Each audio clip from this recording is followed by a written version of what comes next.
Isang marunong na matandang lalaki ang nagngangalang Shamu Suzuki. Siya'y kilala sa buong lupain dahil sa kanyang malalim na karunungan at payapang kilos. Mula sa iba't ibang panig ng mundo, naglalakbay ang mga tao upang humingi ng gabay sa kanya. At siya ay madalas na nagbabahagi ng kanyang mga kaalaman sa pamamagitan ng mga simpleng ngunit makabuluhang kwento. Isang araw, may isang batang manlalakbay ang dumating sa nayon, na handang matuto mula sa marunong na guro. Nang pumasok ang manlalakbay sa payak na tahanan ni Suzuki, natagpuan niya ang matandang lalaki na tahimik na nakatungo sa isang unan. Nagmamasid sa tahimik na tanawin. Ang kwarto ay inayos na may mga simpleng palamuti, na nagpapakita ng pilosopiyang Zen na sinusundan ni Suzuki. Maligayang pagdating, bata, ani Suzuki na may ngiti sa kanyang mga labi. Nararamdaman ko ang iyong kagustuhang magkaroon ng kaalaman. Payagan mong ibahagi sa iyo ang 8 katotohanan tungkol sa buhay na hindi madalas nasasabi. Nagsimula si Suzuki sa karunungan ng katahimikan.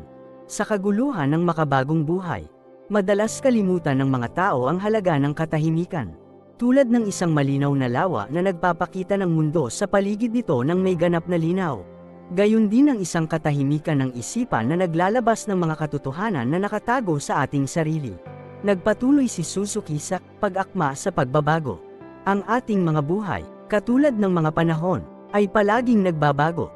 Sa pag-unawa sa kahalagahan ng impermanensya ng lahat ng bagay, nagiging malaya tayo mula sa pag-akma at natututunan nating mas mahalin ang bawat sandali sa lakas ng kasalukuyan.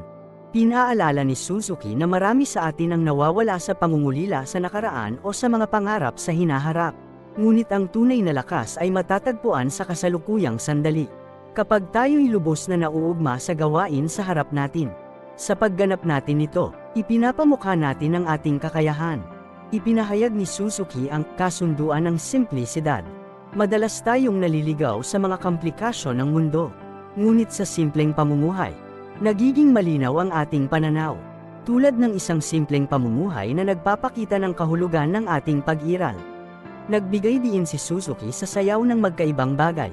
Ang buhay ay isang kwento na puno ng galak at kalungkutan, liwanag at kadiliman. Tanggapin natin ang magkaibang bahagi ng buhay, sapagkat sila'y nagbibigay buhay at kulay sa karanasan natin. Napag-usapan ni Suzuki ang salamin ng mga ugnayan. Bawat ugnayan ay naghahayag ng bahagi ng ating sarili. Punto ito ni Suzuki. Kung may alitan sa labas, hanapin natin ang ugat nito sa loob ng ating puso. Sa pag-aalaga ng habag at pangunawa, magkakaroon tayo ng mas mabuting pakikipag-ugnayan at mas malalalim na kalayaan. Mariin sinabi ni Suzuki na ang pagkaka-attach ay nagdudulot ng paghihirap.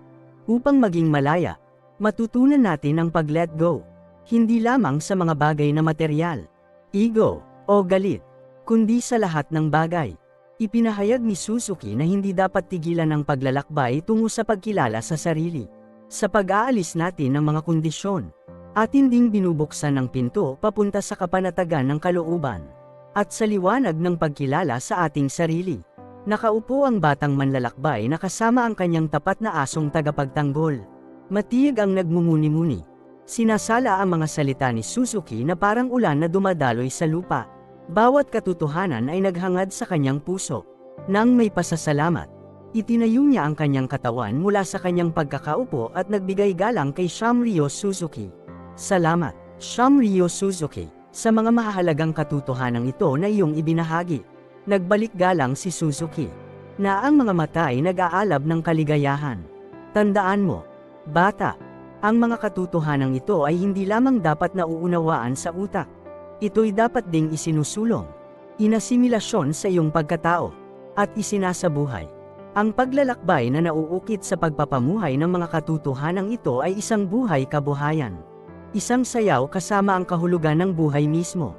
At gayon, lumisan ang batang manlalakbay mula sa nayon. Nagdala ng kaalaman mula kay Shanryu Suzuki. Sa paglipas ng mga taon, hinarap niya ang mga pagsubok at tagumpay, kasiyahan at kalungkutan. Subalit sa gitna ng lahat ng ito, tinaglay niya ang 8 katotohanan.